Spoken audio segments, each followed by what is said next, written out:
Le pied droit de Roberto glisse au fond d'une chaussure. Assis sur le lit, Roberto fait de même avec le pied gauche. Il a 50 minutes pour gagner 50 000 euros. Dans la salle de bain, Monique est aux petits soins. Gommage, masque purifiant, crème capillaire, épilation des sourcils et massage au banc de crin. Elle en a pour 1 heure. Roberto le sait. Samedi dernier, il a chronométré.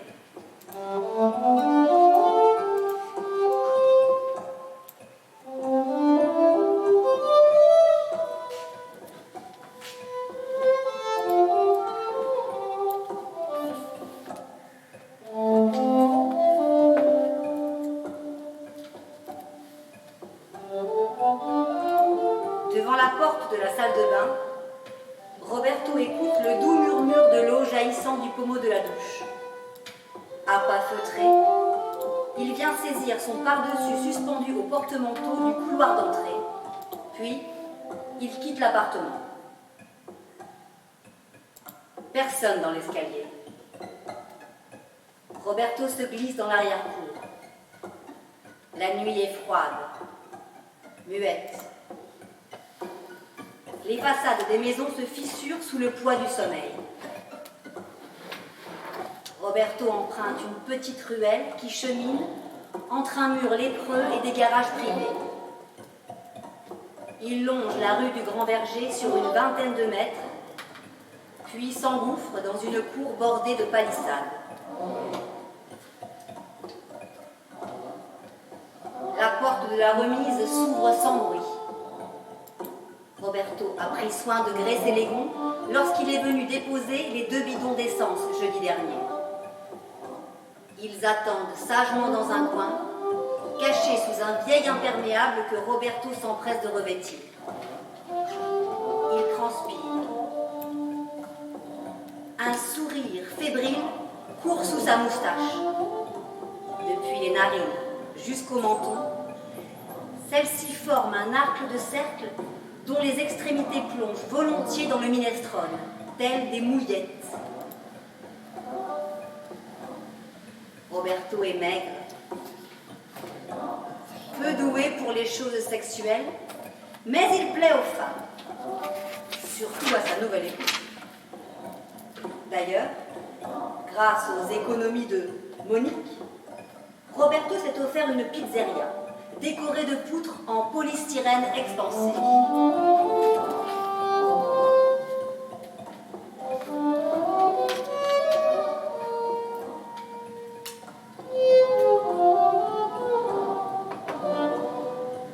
Les cuisines du restaurant donnent sur l'arrière-cour.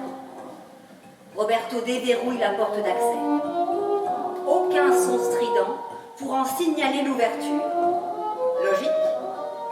Roberto a débranché l'alarme en quittant la pizzeria tout à l'heure, à 23h. Le contenu des 2 bidons se répand dans la cuisine. Roberto tire une boîte d'allumettes de sa poche. Une petite flamme vacille, plonge dans une flaque d'essence. Roberto demeure un instant sur le pas de la porte.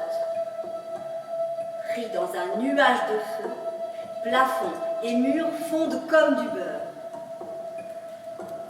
Roberto veut renifler cette bonne odeur de roussi, s'imprégner du goût fort de plastique fondu. Ça sent l'argent. La grosse indemnité d'assurance. 50 000 euros. Tout chaud.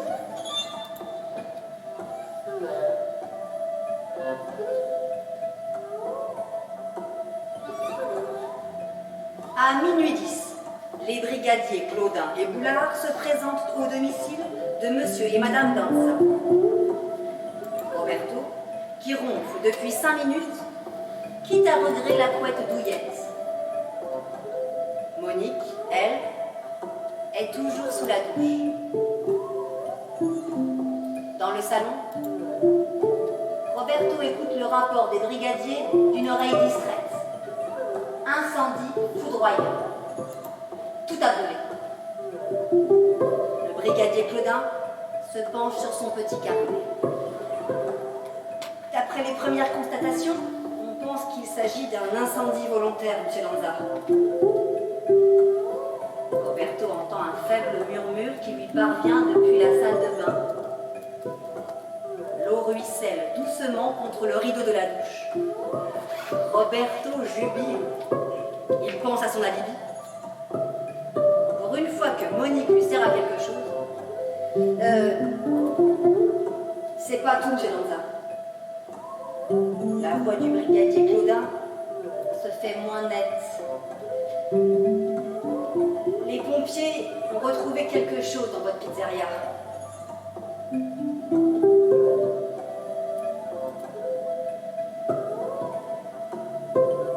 Le crépitement de l'eau contre le rideau de douche a cessé.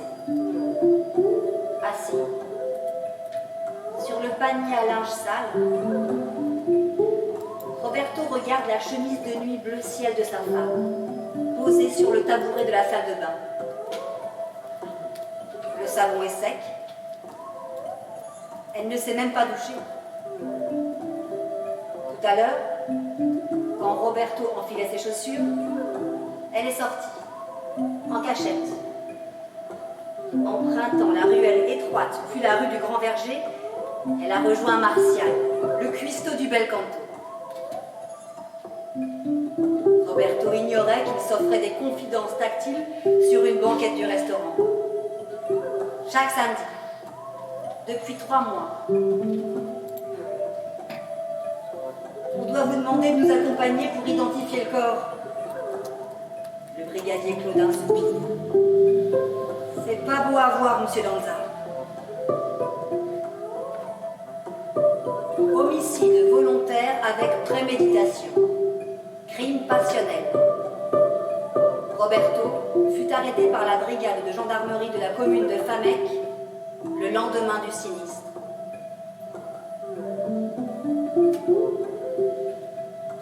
À défaut d'un petit pécule, Roberto Danza toucha le maximum.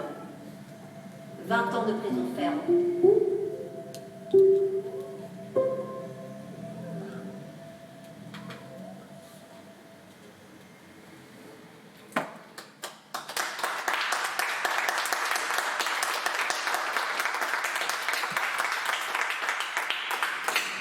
C'était Cuisine à l'italienne, du recueil Un accident est si vite arrivé, de Sophie Loubière.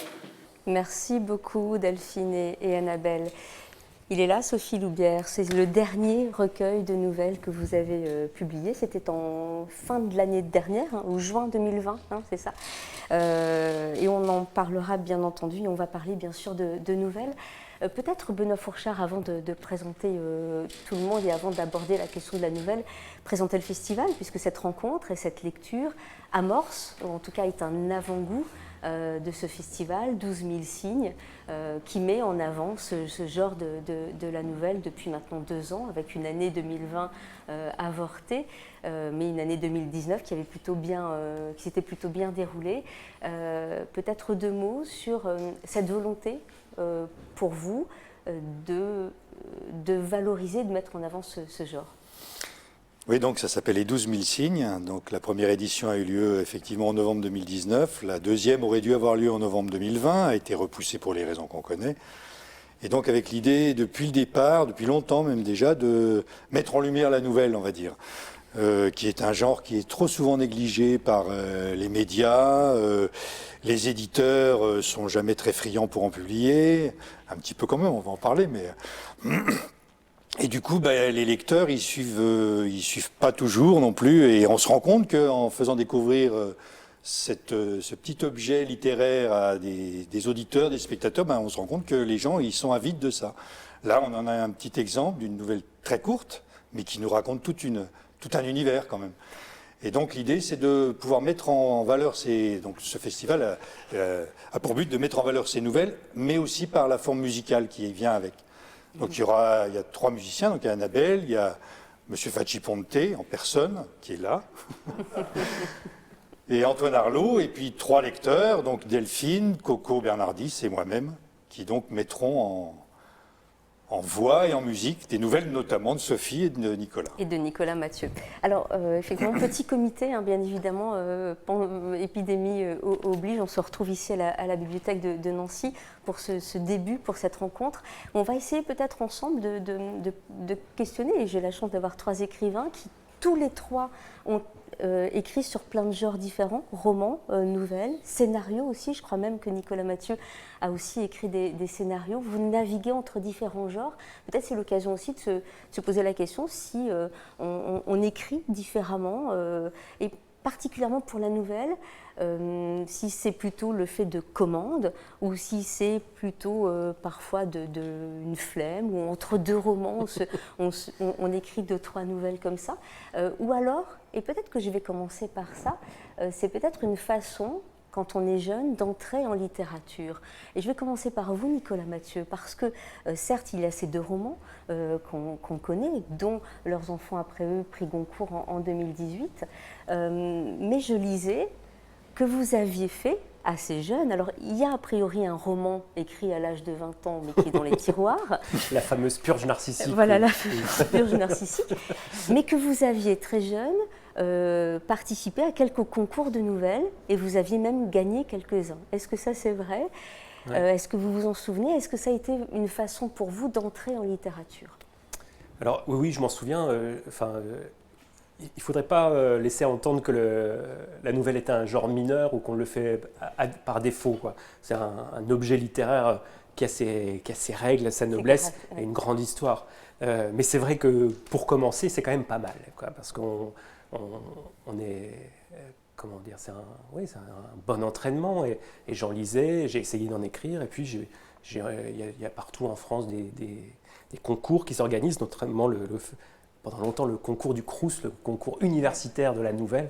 Et c'est comme ça que j'ai commencé. Ça a été les premières fois où on m'a dit tu n'es peut-être pas si nul que tu le craignais. Donc oui, ça a vachement compté pour moi.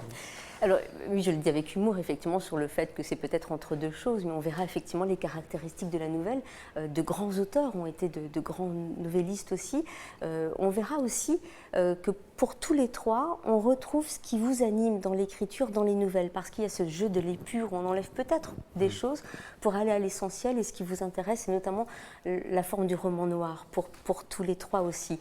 Sophie Loubière, vous, c'est pas la nouvelle, c'est pas par la nouvelle que vous commencez, mais c'est par des formes courtes, des fictions pour la radio. Est-ce que ça pourrait s'apparenter à la nouvelle ou pas du tout?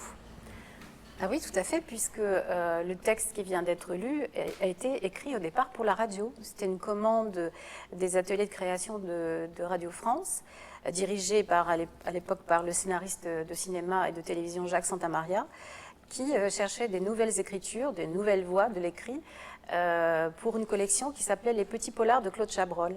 Et donc, il m'a commandé quelques textes.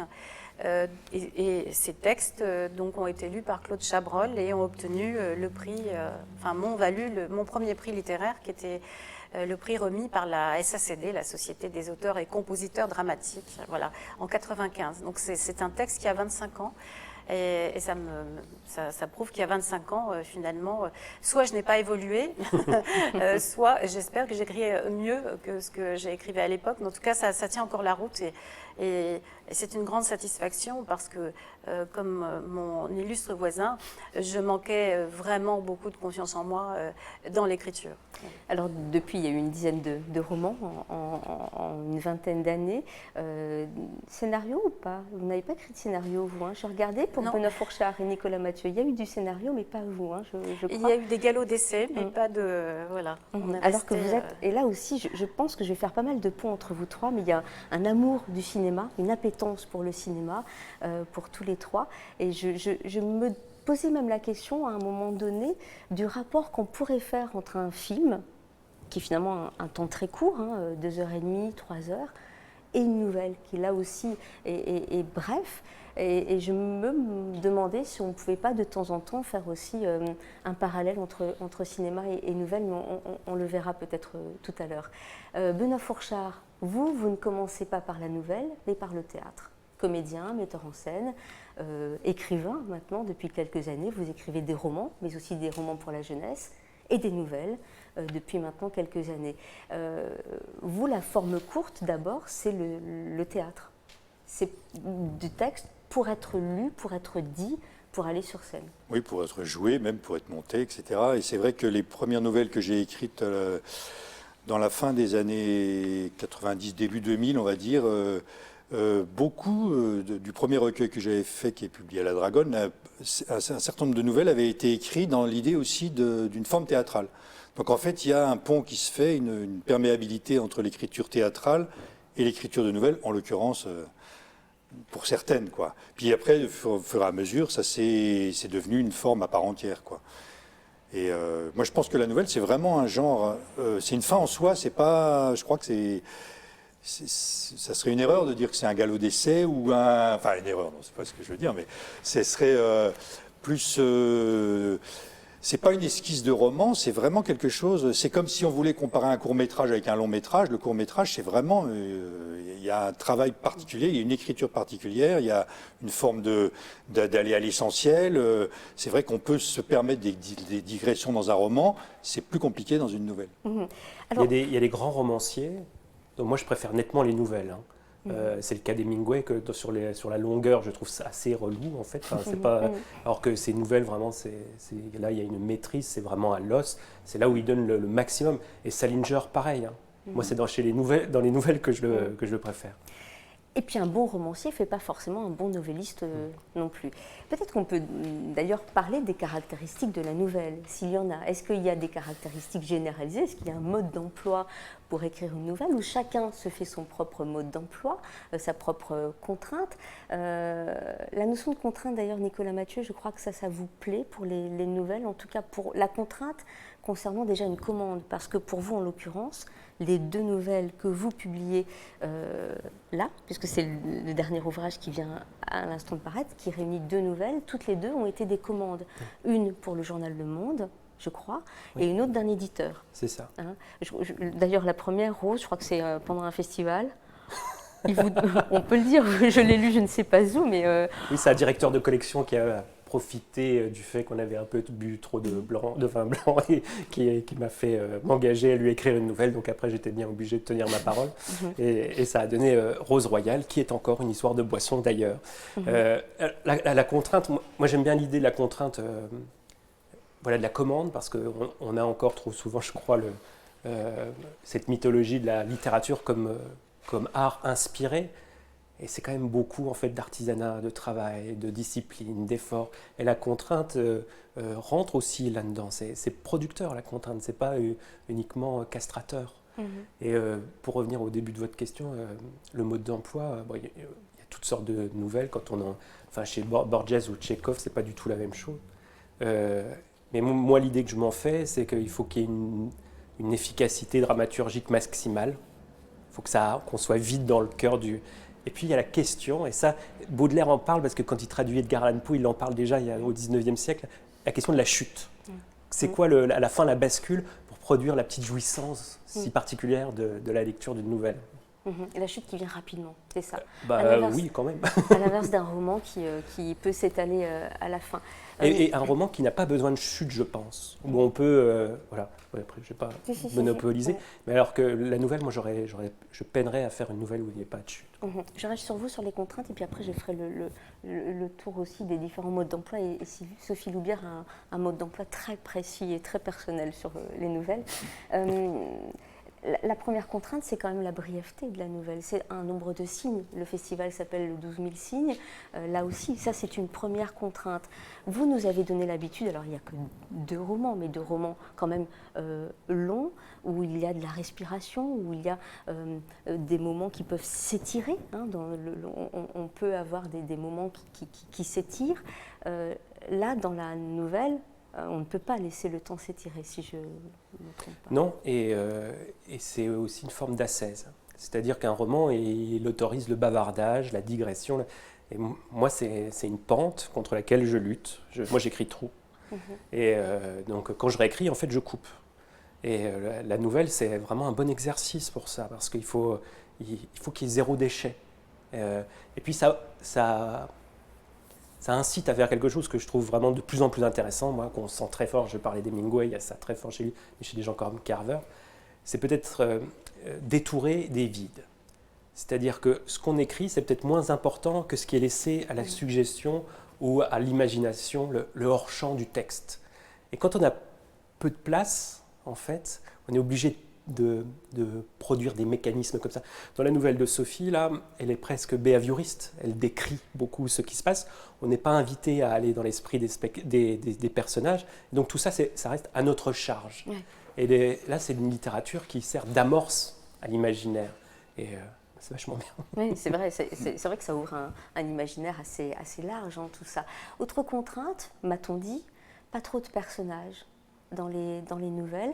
Or, il y en a quelques-uns. Alors, vous, dans les 2 nouvelles, en l'occurrence, il y a à chaque fois 2 personnages principaux, une rencontre, comme à chaque fois. Enfin, là, il y a en l'occurrence 2 rencontres qui vont faire changer la voie ou aller vers la perte d'un des personnages, avec en l'occurrence un objet qui pour vous est le fil conducteur des 2 nouvelles, qui est le revolver, enfin le flingue.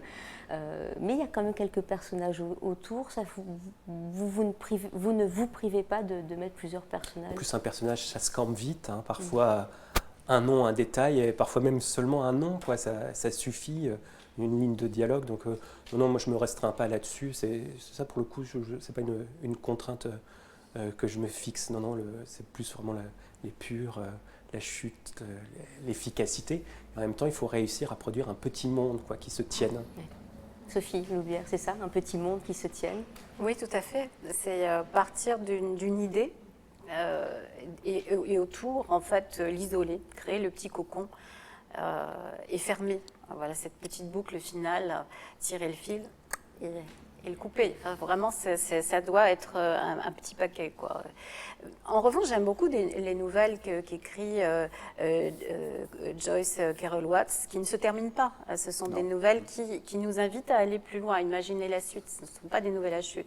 Et j'aime aussi beaucoup les nouvelles de Richard Brautigan, parce que j'ai vraiment l'impression d'être dans sa tête. Et j'ai l'impression de sentir encore les effluves des étranges choses qu'il respirait à longueur de journée et ce qu'il buvait aussi dans le San Francisco des années 50-60. Et j'ai vraiment l'impression de cheminer avec lui, de marcher dans la rue et qu'il me raconte en fait sa vie ou des anecdotes, puisque c'est très très personnel tout ce qu'il... Et ce type de nouvelle-là aussi, je la trouve extrêmement riche et nourrissante pour une romancière. Mais les miennes sont très différentes, il est vrai.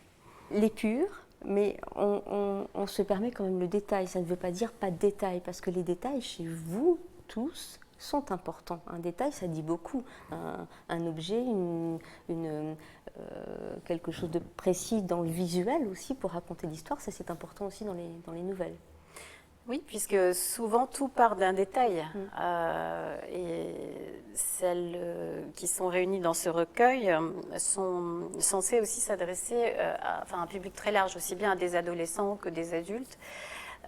Et donc l'idée c'est d'aller très vite et de n'aborder que ces fameux détails. Par exemple, dans celle qu'on a entendue tout à l'heure, on parle d'un rideau de douche, on parle d'une petite allumette, on donne l'itinéraire. L'homme est décrit uniquement par le biais de ses moustaches. Et en quelques lignes, en 3 phrases, eh bien, on sait qu'il n'est pas doué pour les choses sexuelles, mais il plaît quand même aux dames. Donc ça suffit, voilà, on campe tout de suite le personnage avec son nom, Roberto Danza. Voilà, je crois qu'on l'a et il n'y a pas besoin de plus. Maintenant, si je devais raconter l'histoire de ce personnage, évidemment, je prendrais plus mon temps pour le décrire. Mais... Est-ce que le début de la nouvelle doit dire beaucoup de choses? Est-ce que dès les premières phrases, est-ce que dès le début de l'histoire, le lecteur, en tout cas en ce qui concerne plutôt des nouvelles de romans noirs ou de polars, dès le départ savoir que de toute façon il va se passer quelque chose et qu'on va vers une chute ou vers la perte de quelqu'un? Est-ce que dès le départ on le sent? J'ai l'impression qu'on le sent chez vous 3, mais c'est peut-être moi qui le vois comme ça. Moi, je dirais que c'est un peu la même règle que de dire, comme tu dis, on va aller pur, etc. Et c'est vrai qu'il faut assez vite poser les choses. Sinon, si on prend trop de temps pour mettre en place une situation, comme on pourrait le faire dans un roman, ben, on ne va plus être dans une nouvelle, mais on va se dire, ben, on va amener plein de détails, de digressions, etc. Je crois qu'il y a vraiment l'idée, j'aime bien cette idée aussi que tu disais, il y a une forme de hors-champ dans la nouvelle. Oui. Il y a plein de choses qui ne sont pas dites. Effectivement, un détail va raconter plein d'autres choses qui ne sont pas décrites, mais c'est au lecteur de se faire son idée. Et effectivement, Joyce Carol Oates, ça ne se termine pas vraiment, mais c'est vraiment à nous après. Alors, je pense que la chute n'est pas obligatoire non plus dans une nouvelle. Là, dans ce festival, l'intérêt, c'est qu'on présente toutes sortes de nouvellistes, notamment beaucoup de Français. Il y a beaucoup d'auteurs français qui font des nouvelles super intéressantes. Notre parrain, Joël Egloff, qui vraiment fait un travail aussi des purs, mais tout un tas de... Éric Faye, Sophie, Nicolas, etc. Mais il y a aussi, toutes sortes de formes différentes, quoi. Et c'est ça qui est aussi très intéressant dans la nouvelle. C'est qu'on peut, et puis des genres, on peut aller vers la science-fiction, le fantastique, etc. On est dans un là je plaide de nouveau pour notre chapelle du festival, mais c'est vrai qu'on est dans même pour la jeunesse d'ailleurs. Hein. On va aborder, nous, le roman noir ici, parce que vous êtes quand même tous les trois dans ce qu'on appelle le noir, le roman noir, et qui d'ailleurs prend des formes chez vous de tragédie, je trouve, et peut-être plus chez non, chez tous les trois d'ailleurs, forme de tragédie, dans ce sens la tragédie grecque où finalement on a un personnage ou quelques personnages et dont on sait qu'il va prendre à un moment donné où il va prendre un caillou dans sa basket et il va se passer quelque chose, où il va se passer un événement, il va prendre un autre chemin et tout ça va courir à sa perte. C'est en ça que je trouve que ça ressemble assez à des tragédies, vos histoires de romans noirs. Est-ce que ça vous va si je dis tragédie grecque pour vous? Moi, ça ne me déplaît pas complètement parce qu'effectivement, je pense que en tout cas celles qui sont dans ce recueil, c'est à chaque fois un personnage aux prises avec son destin. On sent que ça pèse très lourd sur lui et on suppose que ça ne va pas se dénouer totalement à son avantage. Voilà. Une fois qu'on a posé ça comme préalable, et c'est sensible tout de suite par le... C'est les codes du genre, une arme, un bidon d'essence, on sent tout de suite qu'il y a une tension qui s'installe. Une fois que cette tragédie noire-là est tendue, on peut commencer à faire d'autres petites choses, parler des moustaches dans le minestrone ou des mauvaises habitudes d'une dame ou des facilités au lit ou pas avec d'un monsieur. Voilà. En fait, sur cet axe qui est tendu, on va commencer à pouvoir parler des gens, du monde, de la vie, quoi. C'est de ça dont vous parlez, ce sont les gens. Vous racontez certes des histoires, certes il y a des intrigues, certes il y a un avancement dans l'histoire que vous racontez, mais ce dont vous nous parlez tous les trois sont des personnages en prise, qui sont dans notre société, qui sont ou paumés. C'est le cas notamment dans Paris-Colmar, dont vous avez changé le titre d'ailleurs. Parce que Colmar faisait partie de la contrainte initiale. D'accord. Il y avait un versant touristique à cette affaire, il fallait qu'il y ait Colmar dans le titre. Et Paris-Colmar, je n'avais jamais été totalement satisfait, donc je l'ai rebaptisé. Donc une histoire entre un juge retraité mais désabusé, devenu alcoolique, qui s'ennuie un peu, qui est peut-être poursuivi par des Corses, par la mafia, et qui va rencontrer un jeune paumé qui, lui, économise un peu d'argent en faisant des petits deals pour pouvoir partir dans le sud, retrouver peut-être sa mère. Voilà, pour le faire rapidement. Et ce que vous nous racontez, c'est ces deux personnes-là. C'est ces deux personnes engluées dans leurs histoires. Et la rencontre va être un choc dans tous les sens du terme. Et c'est ça qui vous intéresse. Et c'est ça qui vous intéresse depuis tout le temps. C'est parler des gens dans leurs conditions et dans la société, Nicolas Mathieu. Oui. Mais dans la nouvelle, vous l'avez bien dit, je peux vous paraphraser, mais c'est exactement ça. C'est-à-dire que moi, ce qui m'intéresse là-dedans, effectivement, c'est cette histoire du vieil homme et de l'enfant. C'est aussi les moments où le juge fait des recherches sur Internet pour retrouver ces gamins. Et puis, par ce biais-là, sur Facebook, il va découvrir qu'est-ce que c'est le monde de ces gamins. Et il est un peu éberlué et fasciné. Et d'écrire ça, ces petits kékés en scout qui font des roues arrière, qui sont aux antipodes de son monde à lui, qui était un juge antiterroriste. Voilà, alors ça, moi, c'est ma came, c'est d'écrire ces trucs-là. Et la rencontre, effectivement, dans une nouvelle qui va amener à quelque chose de presque d'absurde à la fin. Mais bon, Pareil, c'est vrai que Sophie, quand on entend cette nouvelle qui vient d'être lue et jouée joliment par Annabelle et Delphine, on entend bien que ce que vous nous racontez, c'est autre chose. Derrière, c'est aussi une histoire de couple. C'est Oui. ça aussi. C'est en fait ce qu'il y a à la base de toutes mes nouvelles, ce sont des faits divers. C'est-à-dire que je suis happée littéralement par une histoire, un fait divers, 4 lignes dans la presse. Et parfois, je suis émerveillée devant la bêtise des gens, devant la bêtise humaine. Mais je me dis, mais quel loser flamboyant, ce type qui va faire cramer sa pizzeria pour récupérer 3 francs 6 sous et qui va finalement tuer sa femme et son amant sans le savoir. Il est quand même incroyable, lui. Il a quand même décroché la timbale. Hein, et je les adore. Hein. C'est eux qui me font vibrer. C'est tous ces gens médiocres, hein, malgré eux, qui pensent parfois bien faire. Ou alors ces monstres qui vont se débarrasser très facilement de mari ou épouse, mais sans aucun remords, avec une facilité déconcertante, et personne ne s'apercevra évidemment qu'ils sont à l'origine d'un crime. Moi, je suis fascinée par ça. Je suis fascinée par tous ces gens qu'on ne voit pas, ces invisibles, mais qui ont des histoires extraordinaires. Il suffit d'imaginer, voilà, derrière un titre dans la presse, par exemple, si je vous dis elle lui refuse la cuisse de poulet, il la poignarde avec le couteau. Voilà, par exemple. Juste cette phrase. Moi, derrière ça, j'imagine une scène extraordinaire. Ce couple, comment on peut en arriver là? Je voulais la cuisse, il me l'a refusée. Voilà, c'est ça. C'est cette tension-là. Derrière cette phrase, il y a tout. Et dans une nouvelle, c'est un peu cette idée. On va focaliser sur un point, sur une action, et puis derrière, on va développer. Mais voilà, tout ça va bien être cerné rapidement. Mais ça, on ne peut pas le faire dans un roman, parce que dans un roman, on part sur la longueur. C'est un Paris-Marseille. Alors que quand on écrit une nouvelle, eh bien c'est un Nancy-Metz. Nancy-Metz, voilà, c'est vraiment... on a à peine monté dans le train qu'on n'a même pas le temps d'ouvrir un magazine, de regarder son voisin ou sa voisine, on est déjà arrivé, quoi. Oui, ça c'est ce que fait partie des caractéristiques de la nouvelle que vous avez écrite. Où est-ce qu'on peut trouver ces caractéristiques? Il y a les règles, les 8 règles de la nouvelle. En fait, je me suis amusée, j'ai écrit ces règles sur Facebook pour introduire notre rencontre ce soir. Et je pense que je vais essayer d'en faire un ouvrage. Voilà, les grandes règles de la nouvelle.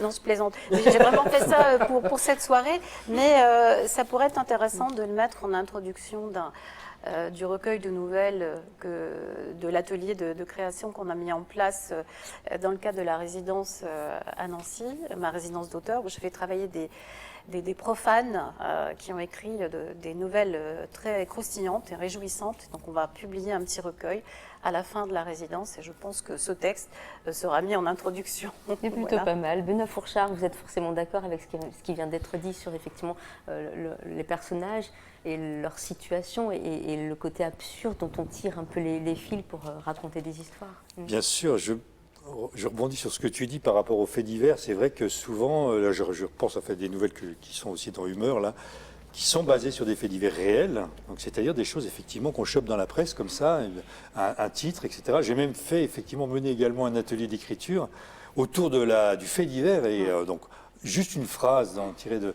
Et c'est vrai qu'il en sort des choses extraordinaires, parce que ce que tu dis là, où par exemple, il y en avait une, c'était le sosie de Johnny Hallyday a poignardé le sosie de Serge Gainsbourg à Épinal. Ouais, voilà. Ben oui, désolé. Hein. Donc tu pars de là, tu dis, mais c'est incroyable quoi. J'en ai une autre qui est formidable aussi, c'est les jeunes mariés lynchent le DJ. Génial, génial. Vous imaginez comment ça s'est terminé ce mariage? Là, ils en ont vengé des centaines. Je ne sais pas ce qui passait comme musique. Vous parlez de faits divers, la nouvelle, rien que le nom, alors ça ne vient pas de là, mais je me dis tout de même que quand on dit, tiens, quelles sont les nouvelles, sont-elles bonnes, pas bonnes, aussi les nouvelles des journaux, je disais que beaucoup de journaux aujourd'hui commandent des nouvelles aux écrivains, c'est intéressant ce rapport aux faits divers qu'il y a et par rapport aux nouvelles du jour. L'étymologie du mot nouvelle, ouais. Quoi. Il n'y a que Nicolas qui sait ça. Pourquoi? Je sais pas. Merci de me savonner la planche. Non, en tout cas, c'est vrai que le fait divers, moi aussi, c'est un truc qui me passionne. Voilà, là, il faut revenir chez Sinon, des gens comme ça. Je pense vraiment que le fait divers, sous son caractère anecdotique, il fait tout sauf diversion. Au contraire, il signale ce qu'il y a de plus grave, de plus profond en nous. Et notamment ces points de bascule qui font que des gens ordinaires deviennent des criminels, ces appétits immenses, des gens qui ont des vies quand même lambda, comme tout le monde, quoi. Et puis qui, d'un coup, par appât du gain, par amour, par détestation de son voisin, sont amenés à des... Voilà, alors ça, c'est vraiment la comédie humaine à comment, pied au plancher, quoi. J'aimerais qu'on lise, que vous nous lisiez le début d'une de vos nouvelles, vraiment le tout début, pour qu'on voit effectivement comment on rentre assez vite dans l'histoire. Est-ce que ça vous dit, Benoît? Humeur, un petit extrait? Donc une nouvelle noire, tant qu'à faire. Tant qu'à faire une nouvelle noire. Enfin, on accepte les grises. Celle-là, elle est noire de chez Noir. Je cherche le début. J'y vais. 48 fois, ça s'appelle. Dans le tiroir de la cuisine, il y a un couteau assez ancien. Un couteau pas très grand, avec un manche en bois un peu usé. Je ne sais pas d'où il vient. Peut-être de l'héritage de ton grand-père. Un couteau qui tient bien dans la main. Parfois, tu me demandes de l'aiguiser avec le fusil. C'est le couteau que tu utilises pour couper les oignons. Je le sors et le pose sur la table. Sur le buffet, j'attrape le saucisson et le place à côté du couteau. Je m'assois sur le tabouret, je prends le couteau, coupe une rondelle bien fine. La fenêtre est grande ouverte et laisse entrer le soleil de septembre. Tu as mis un t-shirt sans manches et la jupe rouge un peu courte que j'aime bien. Tu es pieds nus, il fait chaud. Tu me regardes. Tu me dis, bon, je dois partir travailler. Je te réponds, non, tu n'iras pas travailler aujourd'hui, ils sont prévenus. Comment ça, j'irai pas travailler? Et pourquoi j'irai pas travailler? C'est nouveau et qui c'est qui les a prévenus? Je laisse passer un temps et te dis que nous devons parler, toi et moi, que c'est quand même plus important de parler que d'aller travailler. J'arrête, j'ai dépassé la première page. 2 personnages et un couteau. C'est ça, c'est le début. On sait forcément qu'il va se passer quelque chose. Il y a un objet et 2 personnages. Tiens, c'est marrant, ça me fait penser au flingue et à 2 personnages. On peut peut-être écouter, on reviendra après sur les 3 et sur le lien. On peut peut-être écouter le début de Rose. Rose Royale, pardon. Rose sauta du bus et traversa la rue d'une traite, courant presque, sans se soucier de la circulation, qui était pourtant dense et à double sens. Ce jour-là, elle portait une jupe de coton clair et un petit haut qui laissait voir ses épaules. Une veste noire pendait en travers de son sac à main. Ses talons étaient d'un beau rouge cerise qui piquait l'œil. À distance, il était difficile de lui donner un âge, mais elle conservait une silhouette évidente, une élasticité d'ensemble qui ressemblait encore à de la jeunesse. Ses jambes surtout restaient superbes. Sur son passage, le flux automobile fut pris d'une hésitation, une ride dans l'écoulement de 18 heures, et un barbu en Ford Escort klaxonna pour la forme. Mais Rose ne l'entendit pas. Elle poursuivit du même pas rapide, indifférente et vive, glissant ses lunettes de soleil dans son sac au moment où elle poussait la porte du Royal. Dans sa course, elle avait laissé derrière elle un ricochet de talons qui s'éteignit dans la pénombre familière du rade. Elle regarda sa montre. Il était encore tôt. Rose était contente. Elle avait soif. Un personnage, Rose, d'un certain âge, on l'entend, mais encore belle, encore attirante, malgré son âge, puisque ça s'est dit. En tout cas, c'est dit dans presque le hors-champ, quelque part. Et on sait qu'il est le soir et qu'elle pousse la porte d'un bar. On peut l'imaginer comme ça. Il n'y a pas encore d'objet. Il viendra un peu plus tard, l'objet. Mais alors ça, c'est... Il y a une Ford Escort quand même. Hein. Oui. Non, mais c'est intéressant de voir. C'est presque un plan de finalement, cinéma, là, parce qu'en fait, si on regarde, c'est presque un travelling. On la suit du bus et on va jusque dans et dans l'écriture, je l'ai écrit beaucoup, ce premier paragraphe, pour qu'il y ait un effet de fluidité comme ça, entre ses palmes, quand elle glisse les lunettes, la porte qui s'ouvre, etc. Enfin, un plan de cinéma intéressant. Hein. Tiens, je reviendrai sur le cinéma, le lien avec... Sophie, je veux bien entendre aussi le début d'une des nouvelles. C'est moi qui ai le... Je n'ai pas mon exemplaire. Merci. Alors, voilà. L'arbre qui cachait la forêt. L'enfant pleurnichait, assis sur la banquette de Mrs. Cook, recroquevillé contre l'accoudoir. Son regard, d'une dureté implacable, glissait sur le visage du shérif Lupton. « Je peux te parler, petit ? Est-ce que ça va ?» Obstinément, Tommy reniflait dans la manche de son gilet. Son t-shirt était taché. Le shérif eut un regard attendri. « C'est de la peinture ?» Le gamin hocha la tête. « À l'école, j'ai peint une forêt comme celle qui est autour de chez moi, » bredouilla-t-il. Le dessin était dans sa classe. Il devait le finir aujourd'hui, puis le rapporter à la maison. Mais il savait que ce ne serait pas possible. On n'allait pas le laisser retourner à l'école. Ce matin, à l'aube, quelqu'un avait tué son père et sa mère. Ah, c'est vite planté, là. C'est intéressant. Ça y est, c'est fini en fait, c'était la chute. C'est de la tragédie grecque. C'est la tragédie grecque, effectivement. Voilà, en fait, vous parliez de cinéma, mais en fait, c'est ça. Le début de vos histoires, le décor est planté. Oui, Tout est là, en fait. Et moi, j'ai lu vos histoires après, et effectivement, tout est là. Il va se passer des choses, il va y avoir des rencontres, il va y avoir d'autres choses. On va ou remonter le temps ou avancer dans le temps. Mais il y a un décor planté. Est-ce qu'on pourrait faire le lien avec justement le cinéma, une nouvelle? Comment vous l'écrivez, vous, en tant qu'écrivain, et la façon d'aller vers la chute, et dans cette brièveté, dans cette concentration, cette épuration, est-ce qu'on pourrait comparer avec un film ou avec la façon de faire du cinéma ou pas du tout? Moi, mon imagination, elle est principalement visuelle. Donc, j'en ai pas beaucoup, mais ça fonctionne à partir d'images. Et le précédent roman, c'était ça, c'est Anthony regardait le lac, etc. Ça aussi, c'est un plan de cinéma.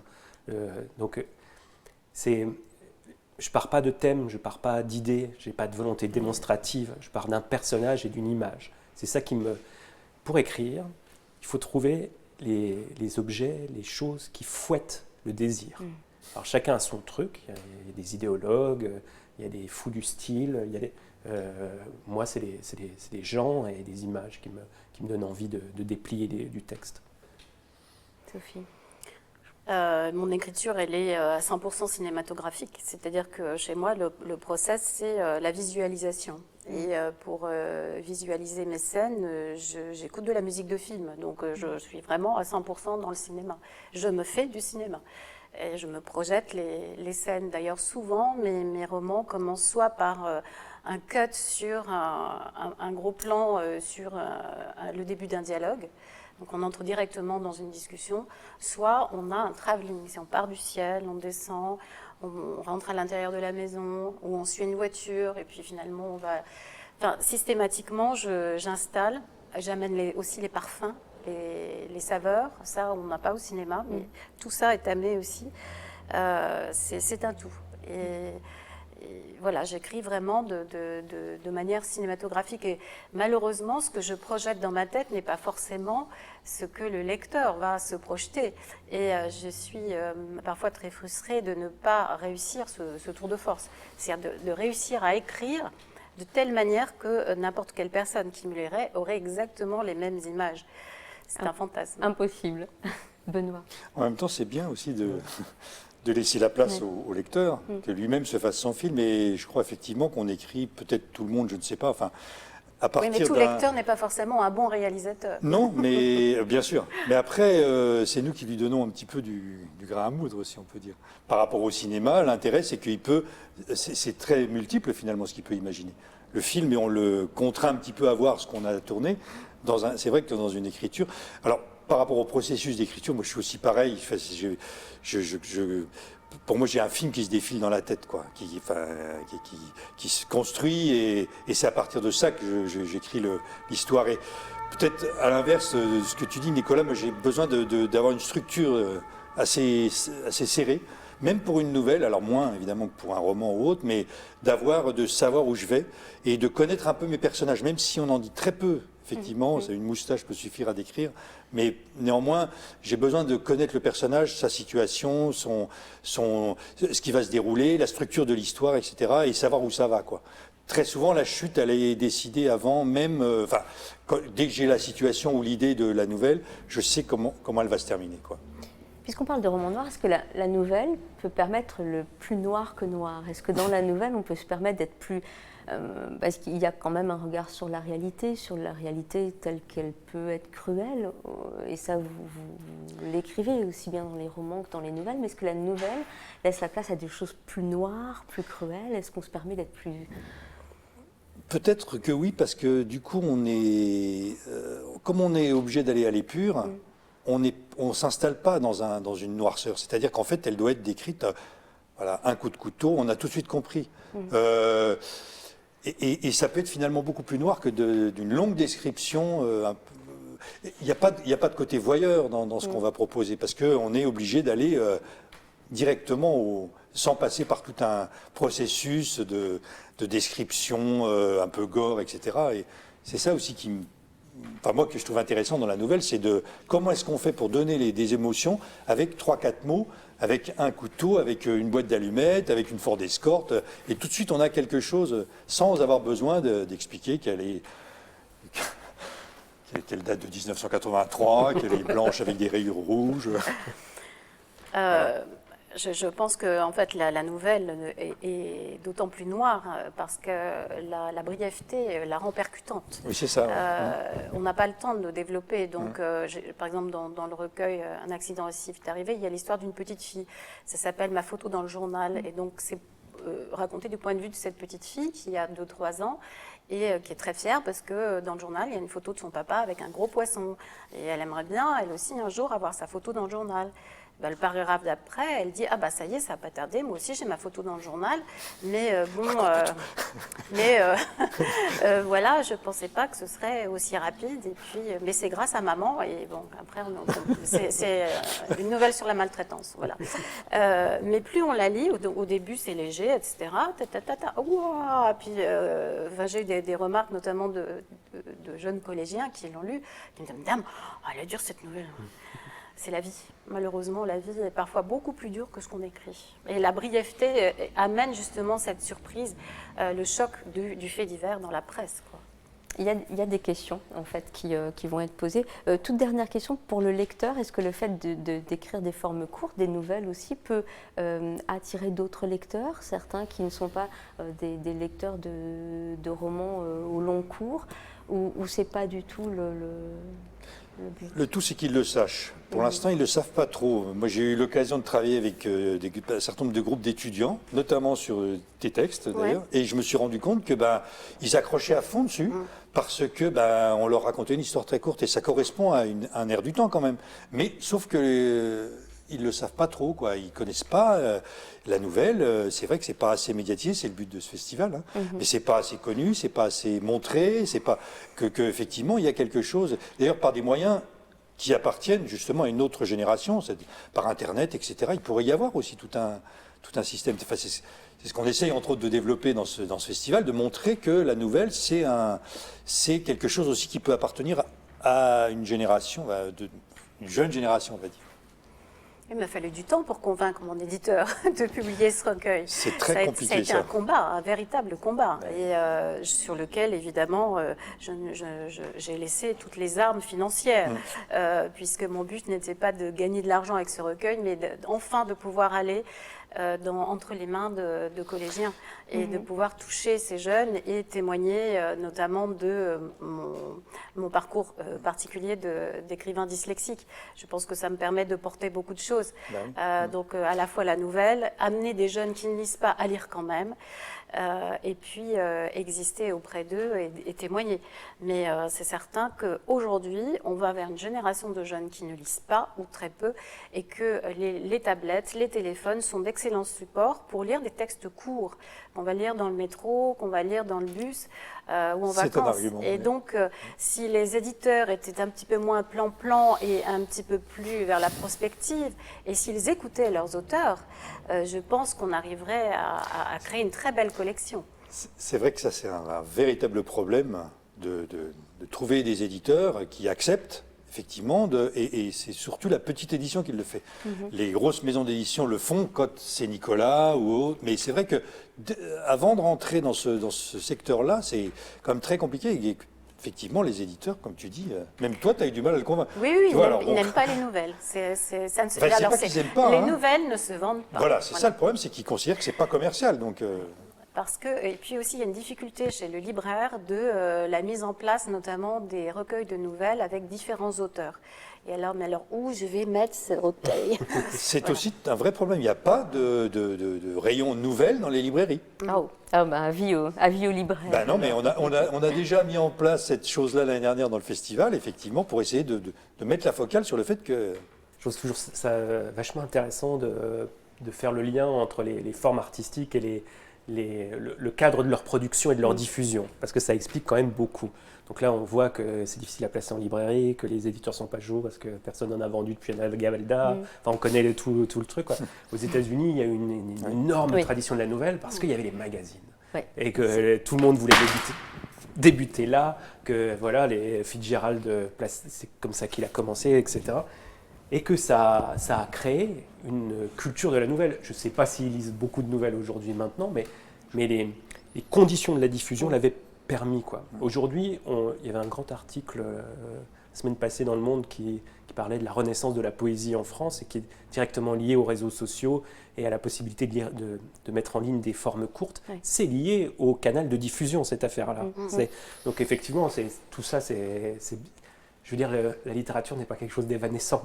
Ça s'inscrit dans un monde de chair et de sang, avec des marchands, des lecteurs, tout ça.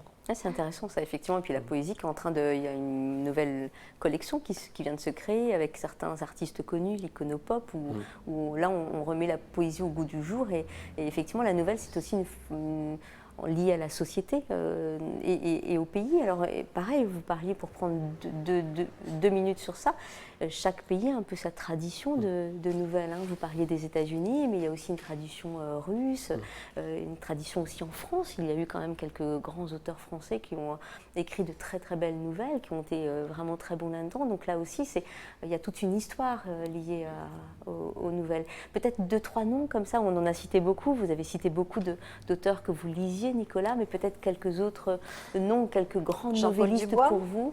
Jean-Paul Dubois, effectivement. Mes nouvelles. La première gorgée de bière. Je ne sais jamais si c'est Vincent Philippe ou Delerme. C'est Philippe. C'est le père. Dyslexie.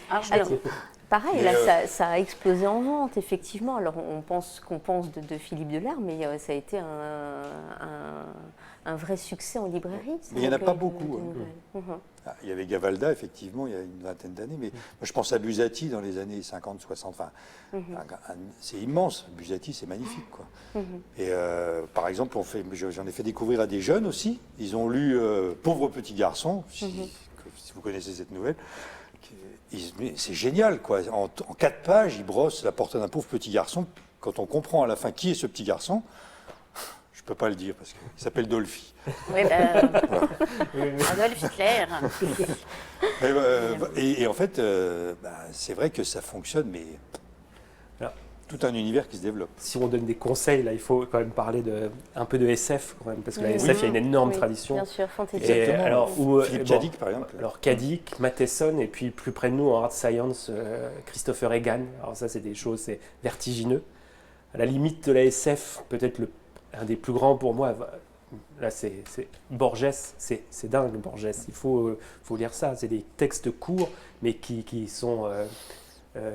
cosmique, quoi. Ça va très très loin. Dans le livre des Sam, c'est un truc. La Aleph. Et Dorothy Parker. Oui. Mauvaise journée demain, c'est un chef-d'œuvre. Enfin, voilà, ce ne sont que des nouvelles sur la femme désespérée qui boit et qui danse en regardant un homme qui n'est pas du tout pour elle. Et des choses Joyce Carol Watts, Alice Munro, enfin il y a... Voilà. Borges, c'est aussi de la réécriture aussi, c'est très particulier cet univers. Parce qu'une nouvelle qu'on écrit, parce qu'on a voulu que ce soit une nouvelle dans une forme très courte, pourrait ou peut devenir un roman parce qu'on s'est attaché à un des personnages et parce qu'on a envie d'aller plus loin et de raconter ce fameux hors-champ. Est-ce que ça a déjà été le cas? Est-ce qu'une des nouvelles que vous aviez écrites est devenue un roman? Moi, c'est le cas, oui, effectivement. J'ai une nouvelle qui s'appelle Les baskets du Père Noël, qui était dans le recueil Excursus, qui est devenu un roman jeunesse. C'était au départ une nouvelle pour les adultes et ça s'est transformé en roman jeunesse qui n'est toujours pas publié, qui tourne chez les éditeurs. Enfin bon. Mais en tout cas, ça s'est plus que développé. C'était l'élément déclencheur, on va dire, dans la nouvelle. Puis je me suis dit, mais il y a toute une histoire qui peut se développer derrière. Donc en fait, c'est pas la nouvelle qui s'est développée, c'est toute l'histoire qui a continué, quoi. Donc moi, je crois que c'est très possible, mais tout est possible, en fait. Ouais, c'est ça. Oui, enfin moi je me rends compte, finalement j'ai pas écrit énormément de trucs, moi j'ai écrit 2 romans et ce recueil là, donc je parle sur ce que j'ai fait pour l'instant, que je fonctionne quand même un peu par motif, c'est-à-dire il y a des motifs qui sont repris de roman en roman différemment, infléchis, etc. Et qu'effectivement ce qui était rose dans cette histoire qui est assez ramassée, ça prend d'autres formes dans la suite, etc. Et que c'est... Oui, il faudrait presque raisonner en termes musicaux. Il y a un motif, puis il est repris ailleurs, plus grand, plus haut, plus fort, sur une autre gamme. Et pour moi, c'est vraiment l'inverse. C'est-à-dire que parfois, un roman va m'inspirer une nouvelle. Oui. Et par exemple, sur mon dernier roman, 5 cartes brûlées, j'ai demandé dans l'édition Pocket, c'est l'édition de poche là qui va sortir, qu'on ajoute une nouvelle que j'avais écrite pour le magazine Elle l'été dernier et qui est en fait un spin-off du roman. C'est-à-dire, je trouvais mon personnage de la femme du docteur Bacher très intéressant et je ne pouvais pas raconter sa vie dans le livre, donc j'ajoute une nouvelle à la fin du roman qui raconte un dîner avec... un amour de jeunesse qu'elle retrouve par hasard comme ça et évidemment ça tourne d'une manière très particulière, c'est une nouvelle donc il y a une chute mais je trouvais ça ça m'est arrivé et aussi pour Black Coffee il y a une nouvelle qui s'appelle Dirty George Clooney qu'on trouve dans l'édition Pocket qui ne se trouve pas dans le livre. En fait voilà, c'est des personnages complètement annexes mais que soudain je me dis elle a quelque chose, celle-là on va en faire quelque chose, voilà. Il y a parfois la frustration d'ailleurs de dire tiens qu'on a fini quelque chose qui est publié en se disant c'est dommage que finalement tiens ça pourrait se développer, du coup on reprend l'idée, etc. Oui, mais c'est aussi, c'est ce qu'on essaye de dire aussi depuis le départ, c'est qu'il y a un univers, un écrivain a son univers, qu'il écrive une nouvelle ou un roman ou d'autres formes. Ce qu'il raconte, c'est des histoires certes, mais ce sont les personnages d'abord, et puis c'est aussi des idées que vous racontez. Puis un regard, oui. Oui, c'est ça, un regard sur le monde, et c'est ce que vous faites tous les trois, et finalement... presque peu importe, je ne vais pas dire ça comme ça, mais peu importe presque le format. Ce qui compte, c'est qu'à un moment donné, vous avez une idée et ça prend plus ou moins la forme ou d'un long roman ou d'une nouvelle courte. Ou d'un scénario ou d'une pièce de théâtre. Moi, j'aime bien parler d'images. Et je me dis que, par exemple, écrire un roman, c'est comme si on a préparé une pâte. Et avec cette pâte, on va faire une magnifique tarte aux mirabelles. De préférence. Souvent des références culinaires. Oui, non, mais même dans les livres d'ailleurs.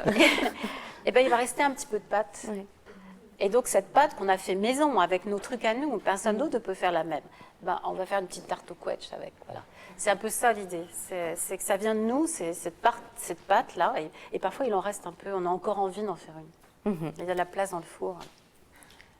Je veux bien préciser une petite chose par rapport à Nicolas et Sophie, c'est que dans le cadre du festival, il va y avoir une soirée dédiée à Sophie Loubière, enfin à la Nouvelle Noire, c'est-à-dire qu'il y aura aussi une nouvelle de Didier Deninx qui sera lue ce soir-là et d'Annie Saumon. Annie Saumon, immense novelliste française.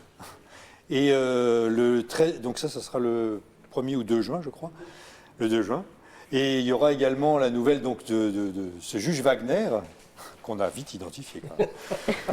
La retraite du juge Wagner, donc il sera lu dans son intégralité dans le cadre d'un banquet littéraire qui aura lieu le 13 juin. On a décalé un peu par rapport au festival, par rapport à la situation dans laquelle on est. On s'est dit on va gagner un petit peu sur le couvre-feu, etc.